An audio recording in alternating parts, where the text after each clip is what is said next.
போகர் 7000 முதற்காண்டம் மூலாதார ரகசியம் முக்கோண ஒளியின் உட்பொருள் போகர் 7000 நம்பர் 11 காணவே மூலமது அண்டம் போல காரணமாய் திரிகோணமாகி நிற்கும் பூணவே மூன்றின் மேல் வளையமாக பிரம்பாக இதழதுதான் தானுமாகும் நாணவோ நாற்கமலத்து அச்சரத்தைக் கேளு நலமான வயனமசி ரீரியாகும் மூணவே முக்கோணத்துள் ஒளி ஓங்காரம் முயற்சியால் அதற்குள்ளே யகாரமாச்சே.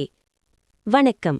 போகர் 7000 நூலின் 11வது பாடலில் நம் உடலின் ஆற்றல் மையமான மூலாதாரத்தின் வடிவம் மற்றும் அட்சர ரகசியங்களை போகர் பெருமான் வெளிப்படுத்துகிறார். இப்பாடல் மூலாதாரச் சக்கரத்தின் அமைப்பை விளக்குகிறது.